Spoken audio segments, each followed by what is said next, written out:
तो मुझे लगता है कि जितनी भी बात इस पर होगी वो आम आदमी की सुरक्षा से जुड़ी हुई, देश से जुड़ी हुई है। और आज भी जब मैं पार्लियामेंट आया तो प्रश्नकाल के समय जो चर्चा चल रही थी, जिस तरह का यहाँ पर माहौल था, वो कोई विदेशी गतिविधियों के कारण नहीं था। वो तेलंगाना के मुद्दे को लेकर अपने ही सदस्य यहाँ पर विरोध जता रहे थे। और तेलंगाना की मांग कब से उठी? तेलंगाना राज्य की जब मांग उठी तो माननीय गृह मंत्री जी ने 9 दिसंबर 2009 को एक बयान दिया और बयान में यह भी कहा that the formation of Telangana state will be initiated, appropriate resolution will be introduced in the assembly। लेकिन 3 वर्ष बीत गए, आपकी एक स्टेटमेंट ने तेलंगाना में ये हालात कर दिए कि लगभग 700 लोगों की जान चले गई। पता नहीं आपने उस दिन ये स्टेटमेंट कैसे दिया? शायद सोनिया जी का जन्मदिन था, उनको प्रभावित करने के लिए दिया। क्या ये कांग्रेस ने मान लिया था कि हमने तेलंगाना राज्य बनाना है? आपकी पार्टी का, आपकी सरकार का इस पर राय क्या है? क्या आपने इस पर कुछ तय किया है? अगर आपने जो तय किया है तो सदन जानना चाहता है, क्योंकि केवल आपकी एक स्टेटमेंट की बात नहीं, 700 लोगों की जान चले गई, हमारे नौजवान भाइयों और बहनों की। आप तो शायद एक के भी घर नहीं गए होंगे, लेकिन जिन लोगों ने अपने बच्चों को खोया है उनके मन पर क्या बीती होगी, आप इस पर सोचिए। इस सदन का महत्वपूर्ण समय इस डिमांड को लेकर बार बार जाता है। आखिर सरकार इस पर क्या निर्णय करने वाली है, ये मैं आपके माध्यम से जानना चाहता हूं। जहां तक मैं सदन की बात कर रहा हूं, पार्लियामेंट से जुड़ी हुई बात आती है तो कहीं ना कहीं मैं वापस जो संसद पर हमला हुआ, भारतीय लोकतंत्र पर हमला हुआ, जिसने हम सबको झंझोड़ कर रख दिया, और मुझे लगता है ना मैं, ना और आप, ना ही ये देश उस दिन को भूल पाएगा। लेकिन एक बात आज भी सताती है, क्या भारत आतंकवादी गतिविधियों के लिए एक सॉफ्ट स्टेट बनकर रह गया है? जब आप गृह मंत्री बने थे तो मैं ये कहना चाहता हूं, मुझे लगता था कि शायद आप में वो काबिलियत है कि आप कुछ ना कुछ इस दृष्टि में करेंगे। चाहे वो माओवाद, नक्सलवाद की, आतंकवाद की बात, आप एक काबिल वकील हैं। आपका जो एक्सपीरियंस पॉलिटिक्स में है उसको देखकर लगता था गृह मंत्री के नाते शायद जिस परिस्थितियों से ये देश गुजर रहा है आप उसको संभाल पाएंगे। लेकिन दुख के साथ ये कहना पड़ता है मंत्री महोदय, 2004 में अफजल गुरु को फांसी की सजा सुप्रीम कोर्ट ने सुनाई, 8 वर्ष बीत गए। क्या सरकार के हाथों में मेहंदियां लगी हैं, चूड़ियां पहन रखी हैं कि आप में वो काबिलियत नहीं कि एक आतंकवादी ने जिसने संसद पर हमला किया आप उसको फांसी चढ़ा सकें? आखिर सरकार इस पर क्या निर्णय लेती है? क्या देश नहीं चाहता कि अफजल गुरु को फांसी हो? क्या वोट बैंक की राजनीति में देश की सुरक्षा के साथ खिलवाड़ करेंगे?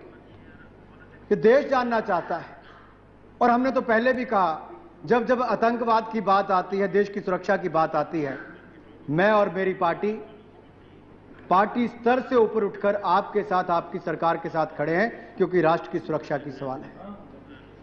और मैं यहां तक कहना चाहता हूं कि जब बाटला हाउस कांड हुआ, इंस्पेक्टर एमएल शर्मा शहीद हुए, शायद आपकी सरकार में से तो कोई उनके घर गया या नहीं गया, लेकिन जो आतंकवादी मारे गए उनकी घर आपकी पार्टी के वरिष्ठ नेता इतने फ्रीक्वेंटली, इतने लगातार जाते रहे, मानो कि हमने उनको सम्मानित करना था आतंकवादियों को।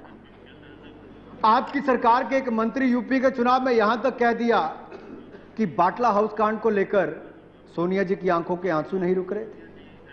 मुझे दुख इस बात का होता है कि काश वो आंसू बहे होते किसी इंस्पेक्टर जो शहीद हुए एमएल शर्मा, उनके लिए, हमारे कोई फौजी भाई जो मरा उसके लिए, उनकी शहादत पर हुआ होता तो अलग बात थी, लेकिन आतंकवादी के मरने पर हुआ, इस बात का मुझे दुख होता है। आखिर हम किस तरह की राजनीति करना चाहते हैं? अपीसमेंट पॉलिसी, धर्म के नाम पर आप आरक्षण देने की बात करते हैं। मैं उस विषय पर नहीं जाऊंगा, लेकिन देश को बांटने का जो आप लोगों ने प्रयास किया है वो सही दिशा में नहीं है। आज हमारे सामने इतनी चुनौतियां हैं, केवल बाहरी बाहरी सूत्रों से, जो बाहरी आतंकवाद है उससे खतरा नहीं, अपने देश के अंदर जो माओवाद नक्सलवाद हमें खोखला करता चला जा रहा है, वो भी अपने आप में एक बहुत बड़ी समस्या पैदा हुई। 26/11 का हमला हुआ और मुंबई के उस हमले ने हमारी आतंकवादी हमलों के प्रति कितनी तैयारियां हैं वो पूरे देश के सामने लाकर दिखा दी। 2009 में आप ही एक आईबी के फंक्शन में गए थे मंत्री महोदय, जब आपसे सवाल पूछे गए कि क्या सुरक्षा का लच्चर प्रदर्शन वहां पर हुआ, मुंबई पुलिस उस अटैक के मुकाबला नहीं कर पाई, हमारी एनएसजी समय पर नहीं पहुंच पाई, हमारी इंटेलिजेंस फेलियर हो गया, हमारे मरीन पुलिस जो है वो क्या फेल हो गई, तो शायद आपने कहा था कि आपके पास इसका उत्तर है। अगर एनआईए उसका उत्तर था तो मुझे लगता है उसके बाद भी अगर आप देखें तो इस देश में कई हमले हुए। और जब आपकी पार्टी के एक युवा महासचिव ये कहते हैं कि देश में हर आतंकवादी हमला नहीं रोका जा सकता, तो मैं आपसे भी पूछना चाहता हूं एक गृह मंत्री के नाते, क्या आप उनसे सहमत हैं? क्या इस देश में आतंकवादी हमले नहीं रुकेंगे?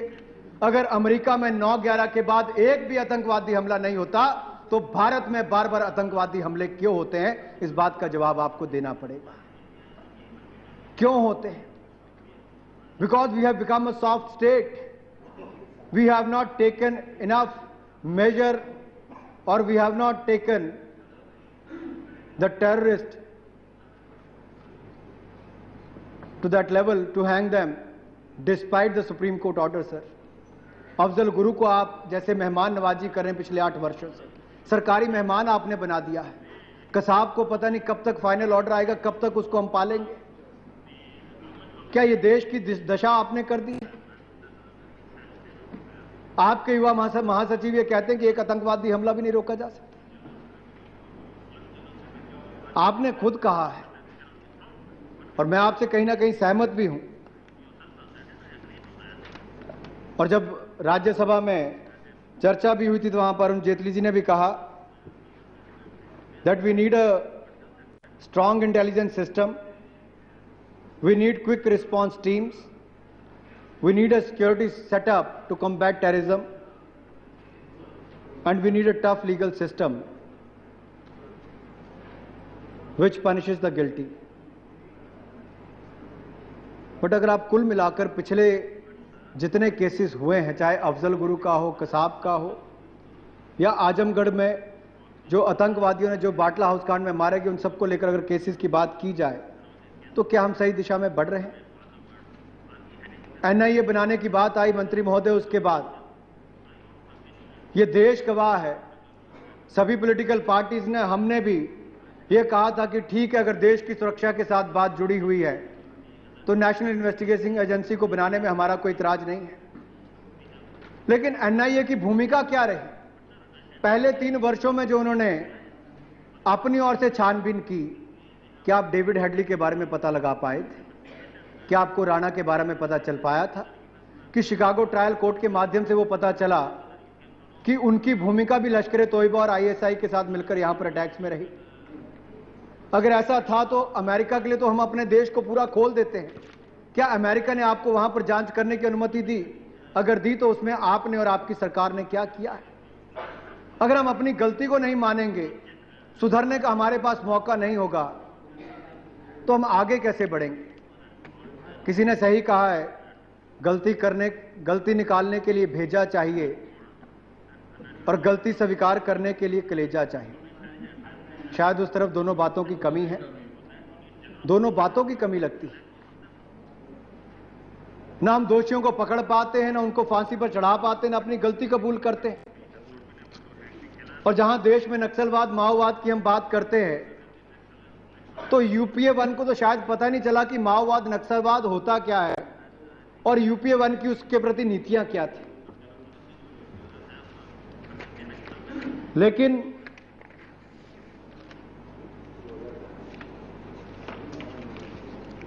जब आप आए तो मैंने पहले भी कहा एक उम्मीद बंधी,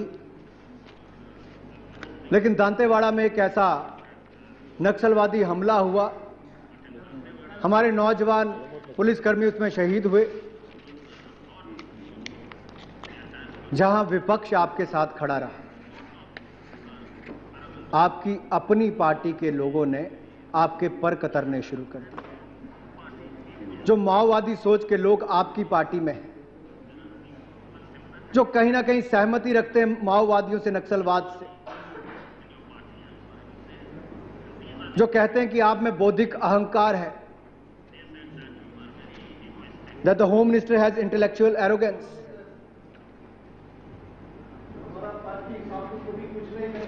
I can read it out. It is signed by your General Secretary. It's a signed article by your General Secretary of the Congress Party. Of your Congress Party. No, you are not allowed. There's a signed article of the Congress. Sir, there's a signed article of General Secretary of Congress Party. You address the chair. He says it's not only the General Secretary of the Congress Party who has written and signed an article saying that the Home Minister has intellectual or arrogance. ये मेरा कहना नहीं, आपके party के नेता कहते हैं, आपके पार्टी के मणिशंकर अय्यर जी कहते हैं, आपके सहयोगी दल कहते हैं। I am speaking on the relevant subject. I am speaking on the relevant subject. And I am telling you, if your party member doesn't have trust in your Home Minister, it is, sir. Please take your seat. Please take your seat. It is. No, please. Narayana Yadav, please take your seat. Nothing will go except minister. You are. शायद मंत्री.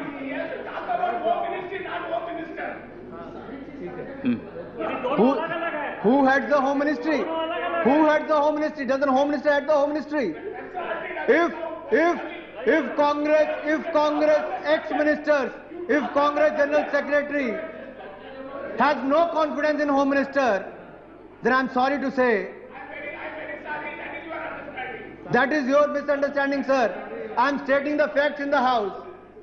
It is a signed article by the Congress General Secretary saying that the Home Minister is suffering from intellectual arrogance. No, it is not my word. Don't make personal attacks. That is not fair. Don't make personal attacks. That is not. And Mr. Manishankar Iyer agrees with him. No, that is different. Don't. No, please. No, that is all right. Any personal attack cannot be made here. That is. Sir, इसके अगली बात सुनिए जो सबसे महत्वपूर्ण है।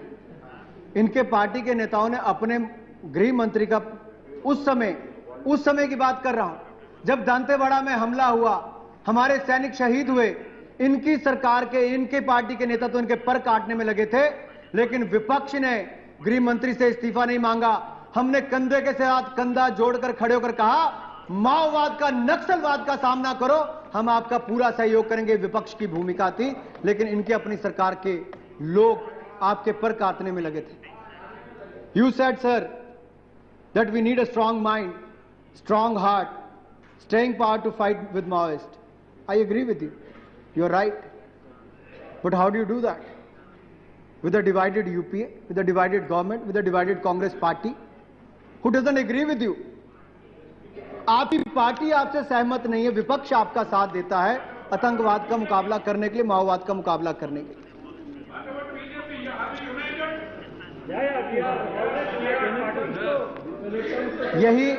यही हाल है कांग्रेस पार्टी का।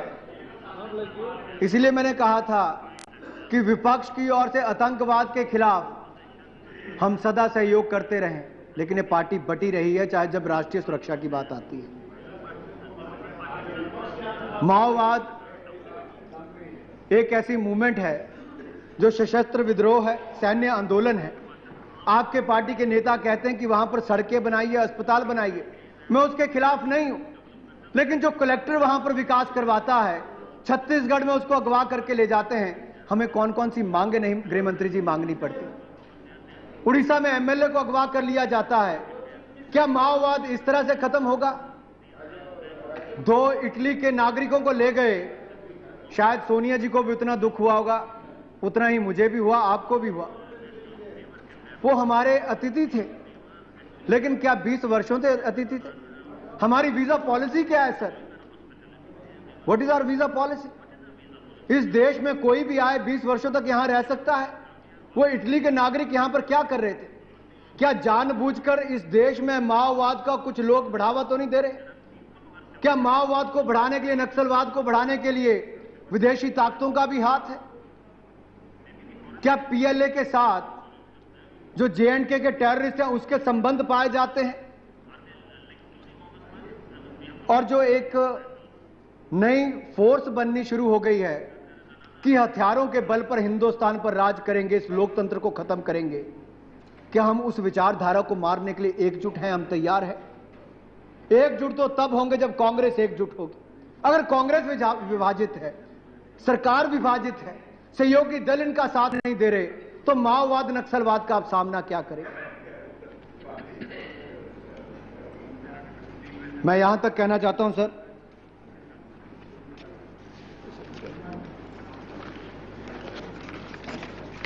कि आज फंडिंग कहां से हो रही है? किडनैपिंग्स के माध्यम से, ठेकेदारों से पैसे वसूल करके, सरकारी कर्मचारियों से, कंपनियों से पैसे उगराही करके। अगर वो हो रहा है तो आखिर हम उस पर कैसे चेक लगाने वाले हैं?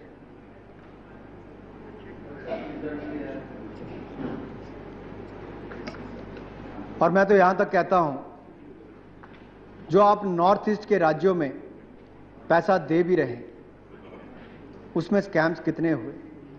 क्या वो स्कैम्स के माध्यम से पैसा भी नक्सलाइट मूवमेंट को, माओइज्म को बढ़ाने के लिए जा रहा है? क्या नक्सलवादियों के, माओवादियों के कैंप उड़ीसा, झारखंड के साथ साथ म्यांमार में भी लग रहे हैं?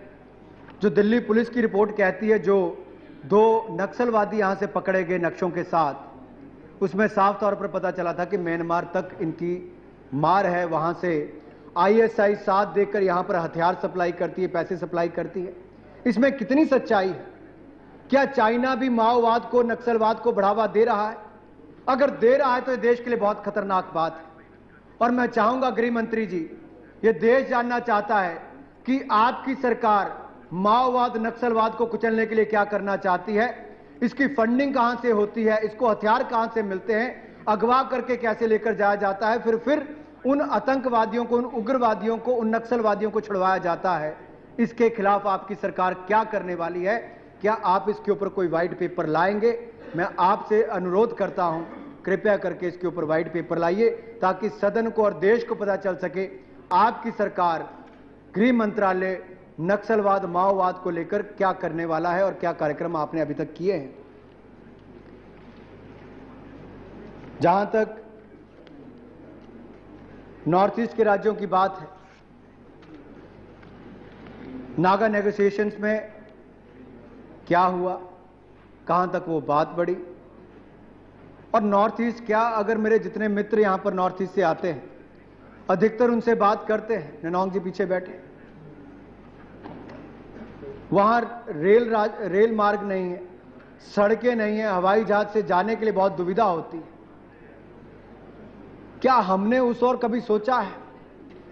आज हमारे एक सहयोगी रमन डेका जी ने यहां पर एक बहुत महत्वपूर्ण प्रश्न उठाया कि नॉर्थ ईस्ट से आने वाले जो बच्चे हैं, हमारे भाई और बहन, उनके साथ जो अत्याचार देश के अलग अलग कोनों में हो रहा है, बलात्कार किए जा रहे हैं, उनको मार दिया जाता है, उनको सताया जाता है, क्या उसके लिए हमारी सरकार ने कोई उचित कदम उठाए?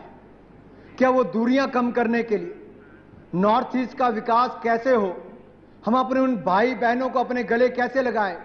जम्मू कश्मीर से जो कश्मीरी हमारे भाई आते हैं, बहनें आती हैं, हम उनको अपने गले कैसे लगाएं, उनसे नजदीकियां कैसे बढ़ाएं?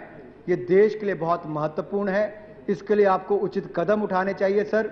चाहे शिक्षा के क्षेत्र में हम उनको सब्सिडी दें, चाहे कोई और फंडिंग का इंतजाम करें, लेकिन नॉर्थ ईस्ट और जम्मू कश्मीर नेशनल इंटीग्रेशन की दृष्टि से इस देश के लिए बहुत महत्वपूर्ण है।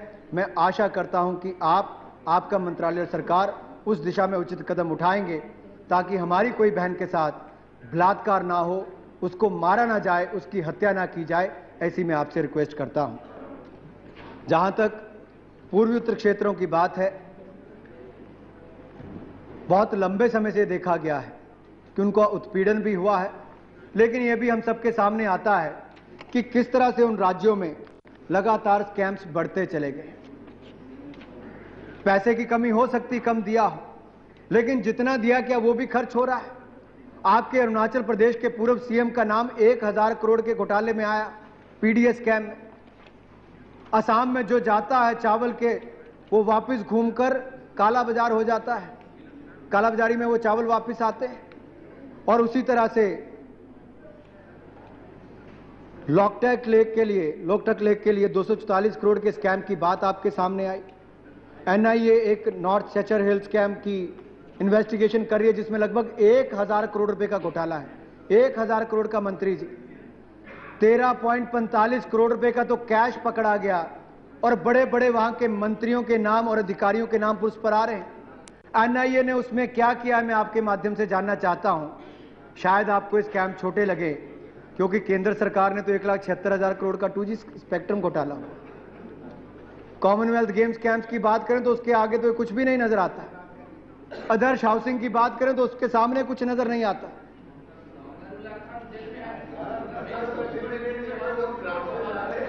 कौन ए राजा जी जेल में है? मैं किसी व्यक्ति की बात नहीं करना चाहता कौन जेल में है 2G स्पेक्ट्रम के माध्यम से। बहुत आरोप इस सरकार और इस मंत्रियों के नाम पर लगे, लेकिन मैं केवल इतना कहना चाहता हूं कि आपकी सरकार ने जहां भ्रष्टाचार के रिकॉर्ड तोड़े, वहीं आतंकवाद और नक्सलवाद को खत्म करने के लिए भी आपकी सरकार कुछ नहीं कर पाई। जम्मू कश्मीर भी आपके मंत्रालय के अंतर्गत आता है। जो ऐतिहासिक भूल, आई से द हिस्टोरिकल ब्लंडर, जो जवाहरलाल नेहरू जी कर गए थे इस देश में, चाहे वो कश्मीर के विवाद को यूएन ले जाने की बात हो, चाहे वो कश्मीर के लिए स्पेशल स्टेटस देने की बात हो, विशेष दर्जा देने की बात हो, या वेस्टर्न पाकिस्तानी रेफ्यूजी जो आए उनकी सेटलमेंट की बात हो, वो सब अगर देने की बात है तो पंडित जवाहरलाल नेहरू जी इस देश के लिए एक ऐसा काम कर गए हैं कि जो पिछले 60 वर्षों में, 64 वर्षों में हम सब लोग कुछ नहीं कर पाए। नेशनल इंटीग्रेशन की हम बात करते हैं, कश्मीर में तिरंगा झंडा फहराने हम जा रहे थे देश के युवाओं को इकट्ठा लेकर, लेकिन उस राज्य के मुख्यमंत्री ने आपसे मुलाकात करके इतनी बटालियन वहां पर लगा दी कि अपने देश के कश्मीर में हम तिरंगा नहीं फहरा पाए, हमें अरेस्ट कर लिया। लाल चौक पर गए, क्या हमारा अधिकार नहीं है? हमारा अधिकार नहीं है, हमारा अधिकार नहीं है। हम हर जगह ले जाकर लहराएंगे, कश्मीर पर हम तिरंगा लहराएंगे। ये कश्मीर पर हमारा अधिकार है, कश्मीर हमारा, कश्मीर भारत का अभिन्न अंग है, कश्मीर भारत का अभिन्न अंग है और सदा अभिन्न अंग रहेगा। मैं ये कहना चाहता हूं, कश्मीर भारत का अभिन्न अंग है और सदा अभिन्न अंग रहेगा। तिरंगे के सम्मान के लिए, तिरंगे के सम्मान के लिए हम सदा लड़ते रहे और आज भी लड़ेंगे। वहां पर तिरंगे को जलाया जाता है, तिरंगे का अपमान नहीं होने देंगे, तिरंगे का अपमान नहीं होने देंगे हम लोग वहां पर जाकर। आप प्रतिपक्ष के नेता को, चाहे वो लोकसभा की हो, राज्यसभा के हो, अनंत कुमार जी हो, आप सभी को गिरफ्तार करते हो। और ये मैं नहीं कहता, ये इसी देश के नेशनल ह्यूमन राइट कमीशन ने अपना नोटिस दिया है जम्मू कश्मीर की सरकार को। जम्मू कश्मीर की सरकार को कहा कि आपने युवा मोर्चा के अध्यक्ष अनुराग ठाकुर और बाकी कार्यकर्ताओं को, प्रतिपक्ष के नेता को कश्मीर में तिरंगा फहराने से क्यों रोका? ये मैं नहीं कहता, नेशनल ह्यूमन राइट कमीशन ने कहा है। Please take your seat.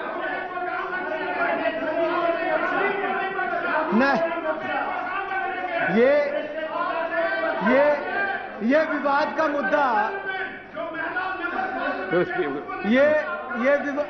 ये विवाद का मुद्दा पंडित नेहरू पैदा कर गए और आज तक देश को झेलना पड़ रहा है।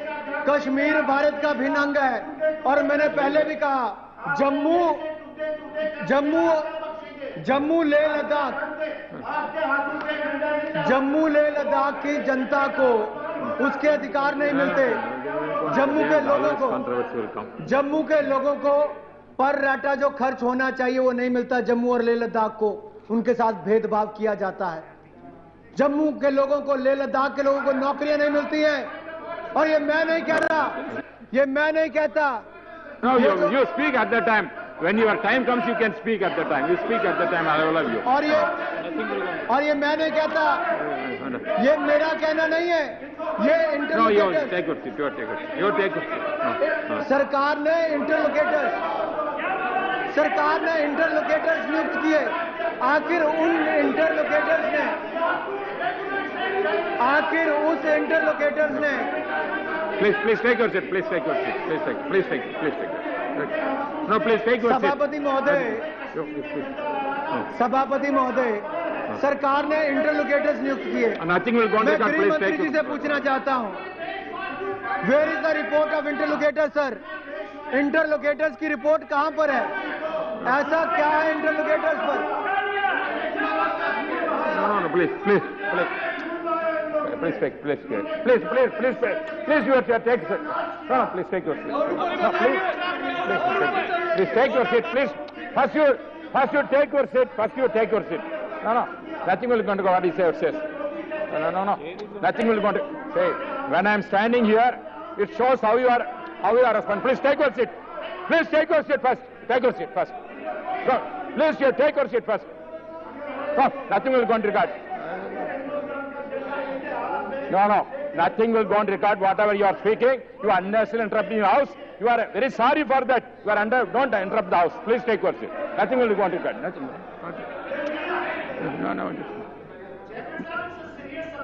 No. Okay.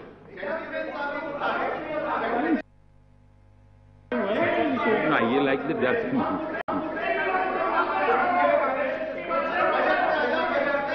ज्यादा एक आजाद भारत में तिरंगे से सम्मान से ज्यादा बड़ी बात ना कोई हो सकती है। Yeah, I told you repeatedly. I'm telling you, please take your seat. No, you take your seat. Why? You're a senior member. Why are you shouting like this? No, you speak whenever time comes. I think when your time comes, you can speak at that time. Don't interfere like this. Sir, Try to conclude. Please, आज जो अलगाववाद की हम बात करते हैं, आज जो हम अलगाववाद की बात करते हैं और वो देन भी किसी की है, तो मैंने पहले भी कहा कांग्रेस पार्टी उससे अपना पीछा नहीं छुड़ा सकती। देश की राजधानी में आकर अलगाववादी नेता देश के विरोध बयानबाजी करते हैं और हमारे देश के गृह मंत्री ये कहते हैं किस कानून के तहत हम अलगाववादियों को जेल में भेजें। अलगाववादी हमारे देश के खिलाफ देश विरोधी टिप्पणी करते हैं और गृह मंत्रालय कुछ नहीं करता। हाँ, लेकिन बाबा रामदेव, अन्ना हजारे, युवा मोर्चा के कार्यकर्ता अगर भ्रष्टाचार के खिलाफ आंदोलन करते हैं तो आप लाठियां चलाते हैं, आप उनकी गिरफ्तारी करते हैं।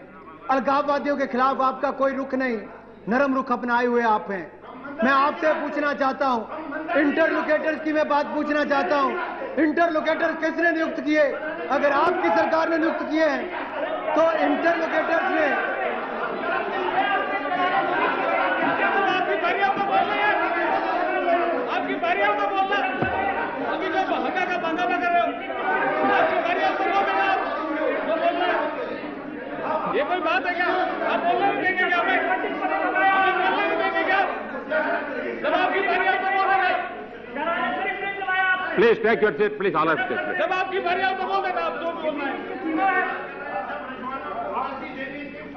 Please, honourable member, please. So, try to conclude. Try to conclude your speech. हम देश की कानून व्यवस्था में विश्वास रखते हैं। नेशनल ह्यूमन राइट कमीशन ने नोटिस दिया है इनकी सरकार को कि कश्मीर में तिरंगा क्यों नहीं फहराने दिया। ये ट्रिब्यून की मैं न्यूज आपको दिखा रहा हूं, अदिति टंडन ने लिखी है आपके सामने। ह्यूमन राइट कमीशन का नोटिस मैं साथ में लेकर आया हूं। इससे बड़ी बात मैं सदन में और क्या करूं। और दूसरी बात मैं और करना चाहता हूं, ये सरकार का नरम रुख जो अलगाववाद के प्रति है, यही एक कारण है कि हम जम्मू कश्मीर को ज्यादा ऑटोनॉमी देने की बात करते हैं। आखिर सरकार किस ओर जा रही है, मैं जानना चाहता हूं, देश जानना चाहता है। ऑटोनॉमी देने की बात कहां तक आती है? जितने अधिकार हमने जम्मू कश्मीर को दिया है, और मैं ये आपसे कहना चाहता हूं, इंटरलोकेटर्स की रिपोर्ट क्या कहती है? इंटरलोकेटर्स की रिपोर्ट पब्लिक होनी चाहिए। आखिर उसको इतनी देर तक अपने पास क्यों रखा गया है? अगर देश का पैसा उस पर लगा है तो देश को जानने का अधिकार भी है। और मैं ये चाहता हूं, armed forces special protection act में कोई बदलाव ना किया जाए। अगर कश्मीर के हालात ठीक हुए हैं तो उसमें सबसे बड़ा सहयोग जो है वो देश की सेना का है। देश की सेना ने कश्मीर को बचाने के लिए, कश्मीर में सामान्य माहौल बनाने के लिए देश की सेना का बहुत बड़ा योगदान है। Armed forces special protection act में कोई बदलाव नहीं होना चाहिए, ये मैं आपसे कहना चाहता हूं। और एक और मैं बात यहां पर कहना चाहता हूं, जम्मू कश्मीर लेह लद्दाख के साथ कोई भेदभाव ना किया जाए। हाल ही में सरकार ने कहा कि हम एनसीटीसी के मुद्दे को लेकर, आपकी सरकार ने सर, अगर केंद्र और राज्य के संबंधों की बात की जाए तो लोकतांत्रिक ढांचे में, इस फेडरल स्ट्रक्चर में आपके ऊपर सबसे बड़ा दायित्व आता है एक होम मिनिस्टर होने के नाते। जहां आपकी पार्टी के लोग आपका विरोध करते हैं, विपक्ष आपका सहयोग करती है आतंकवाद से लड़ने के लिए, वहीं पर जब एनआईए बनाने की बात आई तो सभी दलों ने आपका सहयोग किया। लेकिन एनआईए की भूमिका क्या है?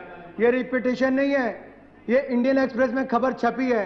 NIA offered ₹1 crore to name RSS leaders. Is this the, क्या सर ये एनआईए कर रही है? ये इंडियन एक्सप्रेस में छपा, मैं नहीं कह रहा। Sir, I would certainly not interrupt any honourable member, especially one who's making the opening speech, and I have great affection for this young member. But that is an affidavit filed by one accused in a court. The court did not take up that affidavit. On the same day, NIA told the Indian Express editor, we will file a rejoinder. If you want to publish the affidavit, publish the rejoinder also. The next day, Indian Express in a small column said, NIA is filing a rejoinder. If you look at one-sided pleadings, either the plaintiff or the petitioner, and you give publicity to that pleading, I mean, I'm sorry for the reporter and the newspaper, but it is, please sit down, but it is even more sorry when you take that paper and read it without realizing that it is an allegation made in a court, there is a rejoinder being filed or has been filed, and it is the court which will pronounce. I mean, you should know what to read. I don't mind you reading a newspaper, but you should observe some restraint and what should be read and what should not be read. Sir, अगर इसके विस्तार में जाने की मैं बात करूं, चाहे वो एफिडेविट उन्होंने कहा है जिनके ऊपर केस चल रहा है, आपके कहने से सब्जेक्ट नहीं छूट सकता, क्योंकि एनआईए के ऊपर प्रश्न चिन्ह लगा है। ये एनआईए बनाने के लिए हमने भी सहमति दी थी। आज आप एनसीटीसी बनाने की बात करते हैं। गृह मंत्री जी ने अपना पक्ष रखा, लेकिन मैं कहना चाहता हूं, आपकी भूमिका के ऊपर प्रश्न चिन्ह लगता है। जब विपक्षी दल आपको यह अनुमति देता है, आपके साथ सहमत होता है कि एनआईए बनाइए, और एनआईए के अधिकारियों के ऊपर इस तरह के आरोप लगते हैं, जब जांच होगी तब की होगी। लेकिन अगर ये आरोप लगे हैं सर, अगर ये आरोप लगे तो गंभीर आरोप लगे हैं कि एक व्यक्ति विशेष, एक संस्था के ऊपर आरोप लगने के लिए आपके अधिकारी 1-1 करोड़ रुपया देने की बात करें, यह गंभीर विषय है और इससे अलग नहीं रखा जा सकता। एनसीटीसी की आप बात करते हैं, राज्यों का विश्वास जीतने के लिए आपको क्या यह प्रयास नहीं करना चाहिए था कि एनसीटीसी लाने से पहले आप राज्यों के मुख्यमंत्रियों से बातचीत करते? किसने मना किया था सर? और मैं तो आपको यह कहूंगा, कोई रूठे अगर तुमसे, That time is 51 minutes is there. That is कोई रूठे अगर तुमसे तो उसे फौरन मना लेना, क्योंकि जिद की जंग में अक्सर दूरियां जीत जाती हैं। कहीं ये दूरियां ज्यादा ना हो जाएं आपके और राज्यों के संबंध कोई बहुत अच्छे नहीं है। इंटर-स्टेट काउंसिल की मीटिंग एक बार भी शायद नहीं हो पाई। यूपीए 1 में 2 बार हुई थी और इतने बड़े संबंधों के बावजूद आपकी मीटिंग्स नहीं होती हैं।